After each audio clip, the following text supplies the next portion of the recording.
Welcome back to GTD. It's been a long 2 weeks. I feel like we haven't been in these seats forever.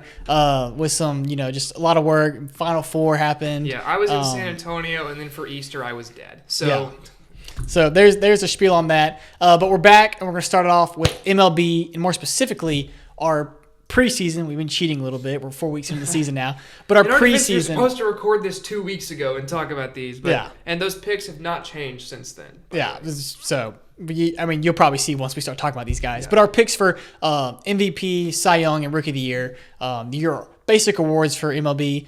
Let's start with Rookie of the Year, I think. Yeah, let's do that one. Who you got for American League? For the AL Rookie of the Year, I'm going with a guy that absolutely refuses to walk or even see a 3-ball count. It is the Athletics' Jacob Wilson. Now, my first exposure to this guy was on his MLB Pipeline card on MLB The Show last year, and I love his swing in the game. So I was like, all I know is this guy hits for contact well. In real life, he'd been tearing it up at the minor league level, and he has a great swing on MLB The Show, and that's really all you need, I feel like, to succeed in the major leagues. I think so. That tends to work. Jared Kelenic. I was going to say, that tends to work for some of the guys who have good swings in the show. Yeah, although Jacob Wilson, in all seriousness, I think is going to be an absolute bat-to-ball monster in the major leagues, and is showing it already. And if you're the A's and you have Brent Rooker, Lawrence Butler, your real big bats in this lineup, if you can stick Jacob Wilson in front of them, that feels like it's going to really take this offense to the next level, especially in the park they're playing at. So give me Jacob Wilson for AL Rookie of the Year. Yeah, and you mentioned the no walks, but the guy gets on base. So, he will be on base for your studs to come up and, instead of having a solo shot. He doesn't have to walk. He just hits 380 or whatever it is right now. So, that goes from a 1-run bomb to a 2 to 3-run bomb, and that can change a ball game. Yeah, he's hitting 337. Yeah, with no walks, which is crazy because OPS is on-base percentage is through the roof. His OPS with 0 walks is 814. Yeah. Pretty, especially for a rookie. Hats off. A's are fun to watch. A lot of good, fun little things. Tune in if you're bored at night and your team's already played because, they play at like 10 o'clock at night. Tune in. Yeah. But my guy, I first was exposed to this guy watching Vanderbilt. You probably know who it is. Jack Leiter. He was electric. He was really the first year I started watching college baseball. Loved watching him pitch. He was electric. I was a pitcher at the time. Very fun stuff. And he's been off to a pretty dang good start. I know he came in last year and he had a few spot starts last year and they were bad. They were rough. But that happens with guys. You see it all the time. He got some work done, had the offseason. They told him from the beginning of spring training, hey, you're going to be on the team. This is your spot. Like, we're not going to fluctuate you. We will if we need to, but this is your spot. And that really helps guys mentally kind of gain some confidence. And through the season, his ERA is sub-1. Yeah. He's got 2 wins under his belt already. He's pitched 10 innings, which you'd like to see him kind of stretch out a little bit more. But he's been at the start of a season from a rookie. I think you're fine with that. Yeah, and he's dealing with stuff. He's got a rehab assignment coming up, so he hasn't been with the team the entire time. But in his 10 innings, he also has 10 strikeouts, which is pretty good. So I think he's going to come back and just pick up right back where he left off before he got his injury. But yeah, I think Jack Leiter is pretty good. A pitcher winning Rookie of the Year. And you got to think about this year too. Pitching to Jock Peterson in practice has to give you so much confidence right now. That poor guy cannot touch the baseball. Are we having is this the new Chris Davis? I hope not. I don't think it gets that bad. I don't. He's 0 for, is it 41 right now? I think going into today, he's 41. He may beat the streak. Yeah, it's very unfortunate. But that's 56 if you don't know. Yeah, let's go over to the NL Rookie of the Year now, and I'm going to be boring. I'm going Roki Sasaki. I just think that he's going to rack up a lot of pitching wins this year. I know he doesn't have one yet, and the ERA is a little over 3 at 3.2, which I still think he'll take this early in his MLB career. But this Dodgers lineup, when they're not playing the Cubs, and even when they are playing the Cubs, can put up some runs. So I think that Sasaki's going to get some pitching wins just based on the skill of the lineup, and then I think he locks in and really buckles down as the season goes on. I expect him to do really well, and frankly, the NL Rookie of the Year class is just not as strong as the AL. Yep. Like, unless you're going to pick Martinez for the Marlins or maybe a Dylan Cruz, I really don't see that many guys that could challenge Roki Sasaki this year. So give me the pitcher for the Dodgers. Yeah, and the comforting thing for Dodgers fans and Roki Sasaki is he didn't start the year great. It was honestly not a great start. But he's a rookie coming from Japan into a brand new country doing all this stuff, and he didn't just let that tank the rest of his season. He has steadily gotten better Yeah. week to week, which And is he what you started want to too. see. You look at Yoshinobu Yamamoto last year, had some blow-up starts at the I start mean, of yeah, the these year, guys are so- coming. They Yeah. don't even speak the language. I mean, it's a huge change. It's not Yeah. like, a guy who's been in college getting drafted. It is a massive change, and that he's going to get better, and he has been. And he's a very intelligent person, from what I understand. So he's going to soak it all in, and he'll be fine. Although by the I end wish of the year. people would quit crapping on him for crying that one time. Which Like, who even knows if he was crying? Right? yeah, exactly. Just like let the guy be a baseball Yeah. player, please. Come on. Yeah, but I mean, I hope the Dodgers curse of pitchers doesn't bite him in the leg. yeah, that's true. They've been dropping like flies. over the They've last gone couple through years. some arms this year Uh-huh. already. But one of the guys you mentioned that can challenge him, I have. This Dylan Cruz, really one of the only guys who I agree is really in the hunt this year for the award. And he started off to a pretty decent start for rookie standards, and then he's kind of plateaued a little bit. He's hitting 195 with a 550 OPS. Not great, He actually but started abysmally. well, he's been streaky. It took him a couple weeks to get a hit. Yeah, but he's a rookie. So I'm just being I give annoying. I think he give them improves. I give them their little rookie buffer or whatever if you want to call it. But yeah, we're only in like week 4, week 5, 23 games up until today. If you've played, I think the most is 23. Yeah. One thing I do want to add before we move on from NL Rookie of the Year is I wish Matt McClain was still eligible for this, because I feel like the guy's played 2 months in his MLB career and he's just raking right now, Yeah. but not eligible for the award. Dylan Cruz, he is batting over 330 in his last 7 games. Yeah, he's improving and he's for slugging sure. over 700. He's got 3 home runs in his last 7 games. So that's Yes. rookie buffer, baby. Rookie buffer is real. Yeah, but forget about the rookies. Yes. Okay, forget about it. No one cares. We never talked about them. We're talking about pitchers now. Yes. Good old pitching duel. The best position in sports, the pitchers. I agree. Yes. You're talking to him. I agree. Yes. Yeah, good old pitchers duel. This time it's pitchers versus other pitchers to see Yes. who can win. That's usually how pitchers duel works. Well, but they're also throughout the game they're battling 9 different guys at the plate. This is pitcher versus pitcher in a game they're not even playing. Have you seen the thing that's like baseball is just 2 guys playing catch and one guy really doesn't want him to play catch? Well, have you heard the Barry Bonds interview? He's like, that's what he said. Yeah. He said, this guy's playing catch with this guy. It's my job to make sure this guy doesn't catch the ball Exactly. and my bat catches the ball. And he Yes. was very good at his bat catching the He ball. was. But His steroids were also very good at improving him. And should be in the hall. # put him in the hall. But anyways, Pete Rose should go in. also you're not going to find a Yeah, disagreement I was here. gonna say. Let's talk about Cy Young finally. So Yeah. let's start with the AL, and mine is going to be Logan Gilbert of the Seattle Mariners. This is one of my favorite pitchers in baseball. Just a surgeon up there. I know George Kirby is too. Controls like George Kirby's big thing, but Logan Gilbert is also incredible at it, and currently has a 2.63 ERA on the young season. And this is a guy that just, it feels like every year he gets better as the year goes on. And if he's already starting this hot, I think he's going to be just fine. His pitched 27.1 innings, has 41 strikeouts already, and the whip is under 1. All in a great spot, and he is the Mariners' ace. I think he continues to pitch like it, and I think he takes home the Cy Young this year. Yeah, I don't hate that pick. I think you can see Skubal kind of in that hunt again. He's going to be there. But I'm going Garrett Crochet. I think this guy is really going to lock it down. Over the last 3 to 4 seasons, he's been really consistent with his numbers. Like his whip has been around 1 last few years. He goes deep into ball games, something you don't see. So he gets his innings. Like even if he misses a few starts, he's going to have innings from the starts he has to make up for that in the voters' eyes when they look at innings pitched. He's already at 32 innings this year, and 35 strikeouts through those innings. So he strikes guys out. And what's impressive to me is his ERA is 1.13, and he got rocked one day against the White Sox. Yeah. I mean, it was like 13 runs on him, I think. I mean, if anyone's going to know how Garrett Crochet pitches, that is true. the rare White Sox advantage. Yeah, they kept their data on him. Yeah. So, I mean, they rocked him, and he's still sitting at a 1.13 ERA.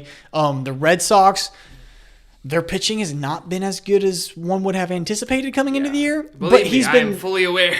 But he's been the rock that they can rely on. And that pitching, once it gets better, will pick him up and elevate his pitching. And when that happens, look out. He's going to be unstoppable. He's already really good. He's going to be incredible when that team really starts hitting with I mean, they're already hitting really good, especially Trevor Story and the games he's been playing in. Great to see him back, by the way. Doing Trevor Story things that we know he can do when he's not on the IL.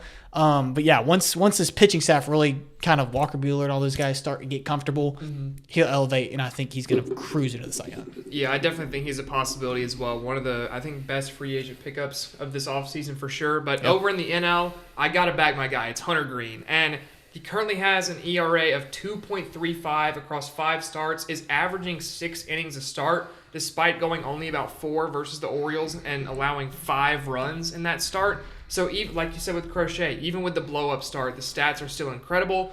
Unfortunately, he does have a 2-2 record because in a couple of his starts, the Reds decided they forgot what a bat was, and it looked like they went up without them. So, the whip still is great, though. It's at a .78, and that's, for a starter, that is ridiculous. And his slider this year, the Hunter Green slider so far is statistically the most effective pitch in baseball. It's getting the most swing and miss. It's getting hit the least, even with that blow-up start. It is absolutely on this year. And we've always talked about if Hunter Green can develop more than 2 pitches, this guy's going to be a stud. And he started pulling out the curveball. He has the kind of weird splitter, changeup, hybrid. And this guy's been so on it this year. Really, the only question with Hunter Green is can he go the full season without an injury? That's been the main issue for him, and I think he does it this year, and I think he takes home the Cy Young. First for the Reds ever. Yeah, I don't hate the pick at all. There was 2 guys really that were the perfect picks for this year, and that was Logan Webb and Hunter Green. And they have gotten off, honestly, to the exact same start pretty much. They have both been phenomenal. Now, I will say, Logan Webb is striking dudes out like I've never seen before. Which I feel like that's not really Logan Webb's calling card. You look no, he's a ground ball guy. Yeah. And this year you're just going, I'm going to decide I want to strike out people now. He's gotten 32 innings, 42 strikeouts. Yeah, insane. That is ridiculous. Logan Webb is currently striking out batters at a higher rate than Hunter Green. Yeah. Which imagine telling someone that last year. And with that being said, I'm going Hunter Green. Only because last year after the season, Logan Webb was interviewed and said, if Hunter Green had the innings, he's your Cy Young. Mm-hmm. Good enough for me. I totally agree. He was incredible. Yeah, good enough for me. You've already mentioned the stats on Hunter Green. Yes, he plays for the Reds, so maybe he doesn't have the wins the Giants get. Because I feel like if you look at late 2010s DeGrom, he never had wins. Right, and that's what I'm saying. I don't think they're going to look at him and go, oh, he doesn't have the win. Because he's putting up numbers everywhere else.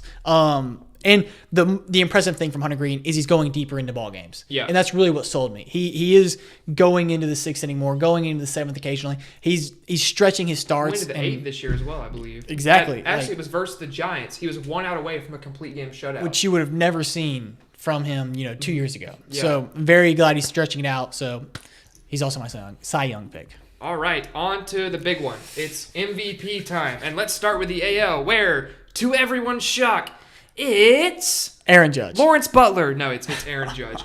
He is tearing the cover off the baseball. He's hitting .415. The OPS is over 1,200 already, and he already has 7 home runs. Yeah, I don't think y'all heard him. He's batting .415 through 94 at-bats. He's batting .415. Also, he has 3 stolen bases. He's betting .415. I don't care. I know, yeah. I just think for Aaron nothing Judge, else matters. Yeah. No, it is. Yeah, 3 stolen bases. His on base is over 500 right now. The on base is 513. I mean, people are comparing this season so far to Barry Bonds, and I'm not there yet. But he's batting .415, so I might be there soon. I mean, he's to the best of our knowledge, he's doing it without steroids. So. Yeah, I mean. He's got some genetic stuff going on, just being a freak. Yeah. But it's working out for him so far. Yeah, incredible. Yeah, he's 32.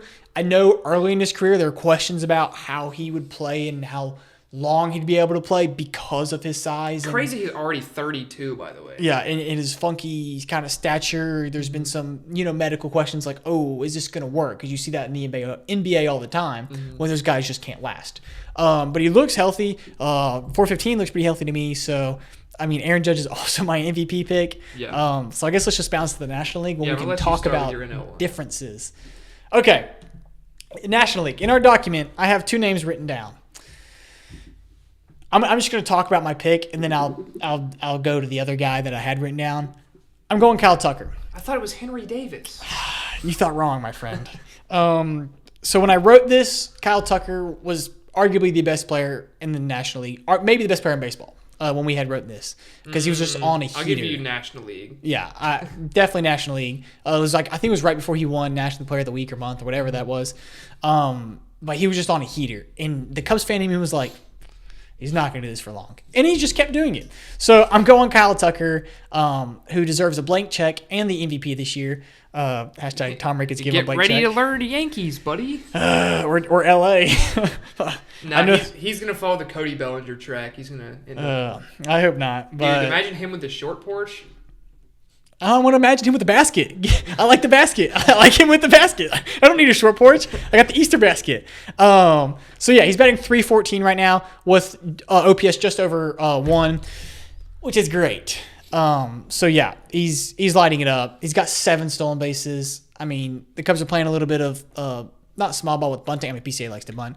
But they're stealing. He's also a freak. Yeah, they're stealing bases. So he's going to get some stolen bases this year. And he's fine in the outfield. That's all great. But he's lighting the cover off the baseball. So give me Kyle Tucker for the MVP. And the other guy I mentioned, Fernando Tatis Jr., was on fire to start the year, is still batting very good. But I just think over the course of the year, and I'm taking track record. I know Kyle Tucker was hurt last year, but even then, the numbers he put up in the time he was in was incredible. So I'm going Kyle Tucker. Taking injury into account too, Tatis is the same. Yeah, with that. So hopefully they're both healthy the whole year, and Tucker just out nudges them. Well, I went with neither of those guys, but I am going to the NL West, where you mentioned Fernando Tatis Jr., and I'm going with a guy who we talked about all of last year.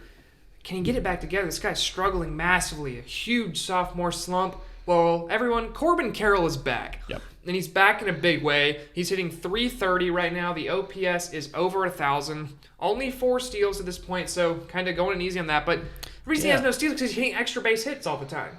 This guy's tearing the cover off of the baseball right now. And I think with him, you have the hitting, obviously. The speed, I think, can be a huge benefit to him if he gets the steal numbers up. And then we know he plays great defense out there. You have Jake McCarthy in center, obviously, who's also great. But Corbin Carroll in right has some great range. I think still has to work on the initial jumps a little bit, but he can get to so much once he gets going. And I think he is the most complete player right now. I think he has better defensive ability than either Tatis or Kyle Tucker. I know Tatis is super higher rated, but a lot of it's the arm. Yeah. I think that's fair to say. And Corbin Carroll, I think when he's at his best, he can be one of the best players in the National League. And so I am taking him as my NL MVP this season. Yeah, I mean, it seems like he's gotten better and better and better as the years gone on, and he started out pretty good. So if you start out good and you just get better, that's fantastic. So as long as he doesn't, flutter or kind of fan out, he'll be fine. I do think it's going to be a really fun battle for MVP this year. I think with Shohei kind of just not being as good as he's been the last few years, I think it's going to be really fun. I mean, he's going to be in the hunt as well. Yeah. Mookie Betts probably going to be in the hunt. Maybe even Freddie Freeman, if he can ever get over that ankle hump, which I think wish we had a starting full to. year of Ronald Acuna this year. I wish he wasn't coming in halfway through because adding him. And by the way, one thing I do want to talk about, did you see the thing with the guy on Braves radio, like 680 The Fan or whatever, was ranting about how the Braves don't need Acuna, like Acuna is not that important. And that has to be one of the most ridiculous things I've ever seen. You look at the record, I believe it's something like they have a .680 win percentage with Acuna, and it's in the high 300s without Acuna. Just look at their start to this season. Yeah. I mean, how can you say that after the season you've put together so far? Bold of you to call that a season. Exactly. So they're only going to get better when he's back. But yeah, I mean, even without Acuna and Freeman, who's dealing with an injury right now, and had surgery in the offseason, it's going to be really tight now that you have Tucker in the National League and Tatis has been doing Fernando Tatis things and Corbin Carroll. Get their guys going. Pete Alonso has been crazy hot. Juan Soto's in the National League this year. He's starting to get hot. He's adjusting. He's not freezing anymore. He looked like he was very cold a few months ago, so as it warms up, he'll probably warm up. Lindor's Lindor. He's finally starting to hit the baseball. So, I mean, this is going to be fun to watch, is all I'm going to say. Meanwhile, in the AL... Yeah, you have Aaron Judge. He's batting .415. Yeah, ridiculousness. But before we wrap up here with the MLB, we do want to... Normally we do bat flip of the week. This time we have bat fail of the week, I think is what we're calling this. Yeah, which I am almost shocked at the reception that this thing has gotten. Yeah. Because everyone loves it. And I'm like, okay. Yeah. If you don't know what we're talking about, it'll be on the screen. The Greenville Drive. Shout out the Greenville Drive. Yeah. Close to my hometown. They hit a walk-off. It wasn't even a home run. Yeah. It was a ground rule double. It bounced over the fence. But it didn't even leave the park. And this dude launched that, which I've seen this before in like high school clips and just things on Twitter. But he launches the bat 25 feet in the air. And to do that in a situation where people could be actively running onto the field. Because you just walked it off. Not to Yeah. mention the umpire's taking his mask off, the catcher's taking his mask off, the pitcher's pissed off walking back to the dugout. If that bat lands on a kid's head, that is instantly done for multiple months. Oh, yeah. Like, concussion is best case scenario. Probably. Yeah, and that's, I mean, a fan's worst case scenario, but it's also like people on the field. Yeah. Which, I mean, I don't think he'd clear the net, but you can't allow this to keep happening and find out. It's absolutely unacceptable to toss something that it's because if you look at what a bat is designed to, is designed to absolutely clobber things. Yeah, and you have it falling from the sky. It's a dense piece of wood. Yeah, and it's flipping end over end, so it could come down in a flip and smack someone on the. I don't see how on earth this is being celebrated. And I don't get how the MLB hasn't come out and put a stop to it, because all it takes is one guy to do this, and then every high school kid with metal bats are doing it around the country. And you're like, what is happening? Which, when I mentioned, they're not minor league stadiums. They don't have the nice netting. They could easily throw it into the stands, no problem. Yeah. So I don't. And if it's a torpedo bat, they'll get a bigger concussion. I'm sure Major League Baseball has contacted them. I'd hope You have to think so. But to not put out a statement to let everybody know, hey, not okay. Yeah. Yikes. But the fan reception is what shocked me the most. That I was reading through comments, and occasionally you'd see one like, this is ridiculous. But a lot of it was like, oh, this is so hard. I'm like, it's not. The problem is, like, there's not as many people that played, I would say, like, organized baseball past when they were 8 or 10 years old. And so you only think about a bat when you were using it, where, frankly, a lot of people not that strong then. You just, a lot of weak contact and stuff. It's a dense, like you said, it's a dense wooden cylinder flipping and falling from the sky. The same piece of wood Aaron Judge is hitting 415 with. Yeah. If it could do that much damage, think of what it could do. Yeah, I mean, Giancarlo Stanton hits balls 120 miles an hour with these things. One thing I do want to mention that has nothing to do with this at all, but you reminded me. In Double-A, Jack Caglione a couple weeks ago hit a ball 120 miles an hour to the opposite field. Yeah, same stuff he was doing at Florida. Which is one of the most ridiculous things. That he's raking right now. I ripped one off of Kershaw the other day. Bring him up, Royals. We're going to give him this moment because the Gators won the men's basketball championship. Yeah, we haven't been on since Florida won the national championship. Yes. So I'm going to let him talk about his ex-Gators. Yeah, so hooray. Brady Singer, also a former Gator, shoving for the Reds. Yeah, but win today. That's all the baseball we have. The only other thing we have this week is NASCAR. So make sure you go turn to that because it's Daigle week. It is. So National very holiday. exciting. Yes.